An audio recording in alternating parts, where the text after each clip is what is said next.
Donald Trump is in big trouble for his reelection. A lot can change in 4 months, obviously, but as of now, I think that the clear analysis would be it would basically just take unprecedented acts of voter suppression to ensure a Trump win as of now.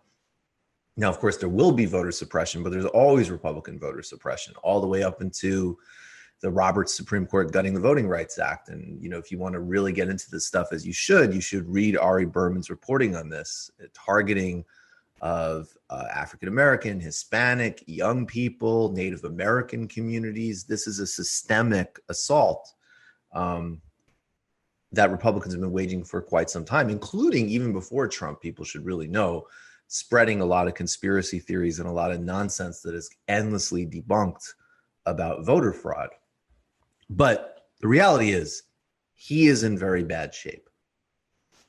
And there's a lot of reasons for that. I think we'll talk about them more. The obvious leading indicators are pandemic depression, the Donald J. Trump pandemic depression, as well as the fact that policies like vicious racism towards immigrants are just in fact not popular.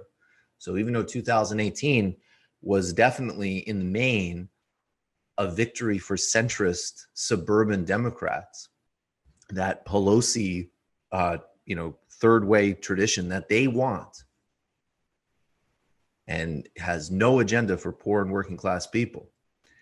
But it was a win, and it was a repudiation. I mean, people need to remember in 2018, as Trump was seeing the midterms not going the right way, he started ranting and raving about the wall and putting all that stuff into overdrive, and it failed. We've always said that in 2016 and at other times, Trump has, at times is able to articulate sentiments that are broadly popular about the economy. Now, you would think, and I would think, especially right now, and also because he's a liar, that even though he's governed as a conventional oligarch Republican, he would be trying to pivot and getting back to some of that economic populist scam. And so it's sort of shocking, especially because there is going to be some other relief package. There has to be. No one is going to want to go into a re-election with people's checks and benefits completely running out. Trump has made a few noises about the minimum wage. Obviously, nobody believes it, but he's been very ginger. And there hasn't even been clarity on extending unemployment benefits. This clip shows you why. These are some of the big brains in the Donald Trump Big Brain Trust. Not continue to allow people to get these $600 a week payments for not working. Because of the incentive. It kills the incentive to go back to work. I've put 4 out of 5 workers today. These are not my numbers. They're not our Laffer numbers. They're not your numbers. They're the Congressional Budget Office. 4 out of 5 unemployed workers are getting paid more money, Sebastian, for staying home than going to work. Now, first of all, that doesn't mean that's stupid economics, obviously, but it's not fair to the people out there who are working. Right? They come home from a hard day's work, and the guy next door is sitting on his couch watching TV, and he's getting more money. And that's craziness. So where does this stand? What is the status of this benefit right now? Is it going to be killed, Stephen Moore, or not? It better. I told the White House yesterday, I said, if you do not end this super unemployment benefit, but by the way, I don't have a problem with people getting the normal unemployment benefits, right, which is a short-term benefit, so you get back on your feet and get back in a job. I said, if you extend this through the end of the year, as Nancy Pelosi wants to do, it's in her bill, I said, you're not going to win the election. I think that's how important. We figure 8 to 10 million jobs would not be filled if you do this. And by the way, Sebastian, just talk to a small businessman or woman, or you bet a lot of people listen to your show run businesses. They can't get people back on the job. No. Wow. Unbelievable. One thing they could do is pay them more. Yeah, they could pay them more. They could also, I guess, create jobs through magic, because we're shedding jobs at a absolutely alarming rate. We are in a global Great Depression, hit particularly hard in the developed world in the United States because Donald Trump facilitated Corona. Like, not only was like not up to the task of dealing with a pandemic, which goes to structural issues in public health and preparedness and so on, but from the beginning, 2017, got rid of pandemic preparedness on the National Security Council, said it will go away magically.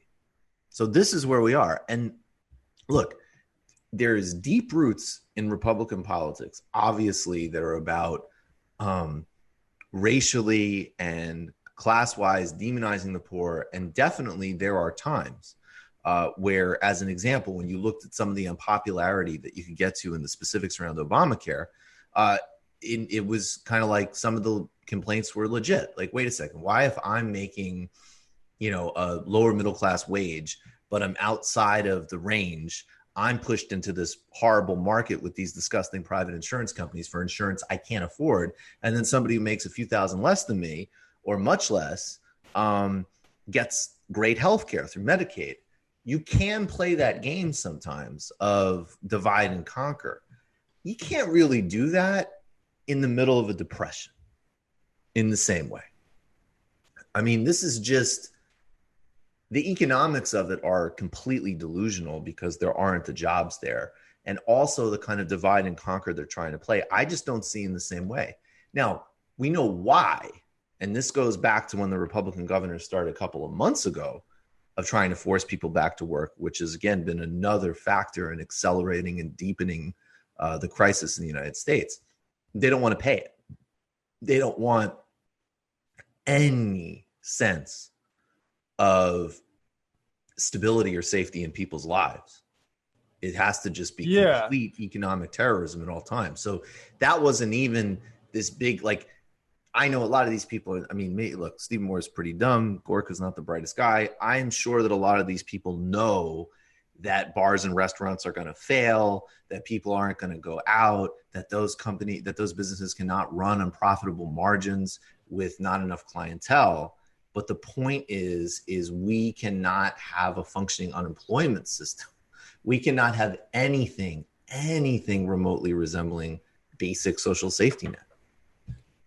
Yeah, because there's a whole bunch of like capitalists, especially like you talk about the commanding heights of the economy, and they're looking at this labor force that's completely just devastated by this, and they want that because that means that's lower wages. I can undercut all those people I laid off and hire people that are more impoverished now.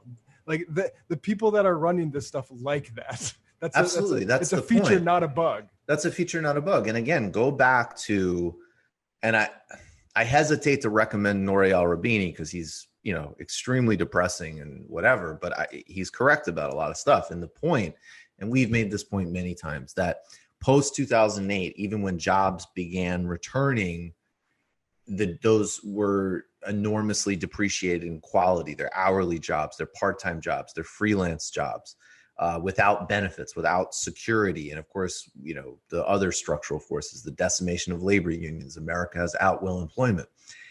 That, and even with all that said, the economy had grown enough that there was actually starting to be small and not nearly enough, but some actual tiny growth in real wages out the window. And we're going to get back to, the next wave of just how much these companies, like, I don't know how much more they can do anyways. They're already sawing to the bone in terms of wages and benefits, but they're going to be looking to do a lot more. And this is a great opportunity for them. And even as, of course, Congress can't get itself together to do anything for the jobless crisis or to keep people in their homes and do any structural policies for that. And they've already given trillions to consolidate monopoly capital without doing anything to save jobs. The other thing that they've been doing is working very diligently. And Mitch McConnell's prime goal among, right now is to ensure no legal liabilities. As an example, if you've been forced to go work at a slaughterhouse and you contract COVID. We talked about this on TMBS a couple of weeks ago, and maybe it's changed now because New York has sort of cooled as, like Florida and Texas and Arizona have deepened the crisis. But there was a period where New York had the highest rate of infection, and the only thing that exceeded it were counties that had slaughterhouses. That was the only thing that exceeded it. That if you worked in the meat industry, you were in at very significant risk. And one of the agri-conglomerate CEOs said, social distancing for people who work from home. Yeah. It's so, a lot of focus is on the huge $4 trillion stimulus to these corporations, but you should also look at a sort of indebted, impoverished, out of work people as another subsidy to those same corporate forces. They got it on both sides. Exactly. Look up the phrase lumpen proletariat. That'll explain the economic function of all this stuff and how this works in just, in monopoly capitalism.